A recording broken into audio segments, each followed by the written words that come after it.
ಶ್ರೀ ಗಣೇಶನು ದೇವತೆಗಳ ಮಧ್ಯೆ ಅತ್ಯಂತ ಪೂಜಿತನಾದ ದೇವರು. ಪ್ರತಿಯೊಬ್ಬ ಹಿಂದೂ ಧಾರ್ಮಿಕ ಕರ್ಮಕ್ಕೂ ಮೊದಲು ಗಣೇಶನ ಪೂಜೆ ಮಾಡುವುದು ಒಂದು ನಿಯಮ. ಆದರೆ ಶ್ರೀ ಗಣೇಶನು ಹೇಗೆ ಹುಟ್ಟಿದ ಮತ್ತು ಏಕೆ ಅವನಿಗೆ ಆನೆ ತಲೆ ಬಂದಿತು ಎಂಬುದರ ಹಿಂದೆ ಒಂದು ಆಸಕ್ತಿದಾಯಕ ಕಥೆಯಿದೆ.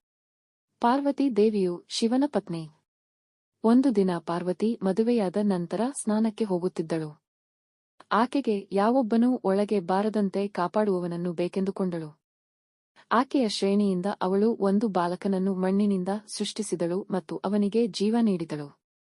ಈ ಬಾಲಕನಿಗೆ ಗಣೇಶ್ ಎಂಬ ಹೆಸರು ನೀಡಲಾಯಿತು. ಪಾರ್ವತಿ ಅವನಿಗೆ ಹೊರಗೆ ನಿಲ್ಲಿ, ಯಾರನ್ನೂ ಒಳಗೆ ಬಿಡಬೇಡ ಎಂದು ಹೇಳಿದರು. ಈ ನಡುವೆ ಶಿವನು ಅಲ್ಲಿ ಬಂದು ಮನೆಯೊಳಗೆ ಪ್ರವೇಶಿಸಲು ಪ್ರಯತ್ನಿಸಿದರು.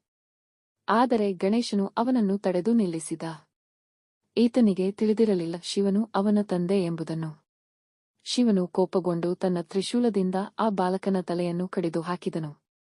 ಪಾರ್ವತಿ ಇದು ನೋಡಿ ಬಹಳ ದುಃಖಿತಳಾದಳು. ಆಕೆಯ ಕೋಪದಿಂದ ಬ್ರಹ್ಮಾಂಡವನ್ನೇ ನಾಶಮಾಡುವಂತಹ ಸ್ಥಿತಿ ಬಂದಿತು.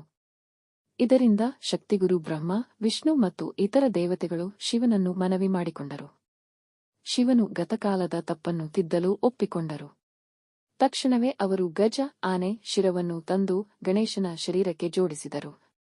ಈ ರೀತಿ ಆನೆ ತಲೆಯೊಂದಿಗೆ ಗಣೇಶ ಪುನರ್ಜೀವನ ಪಡೆದನು.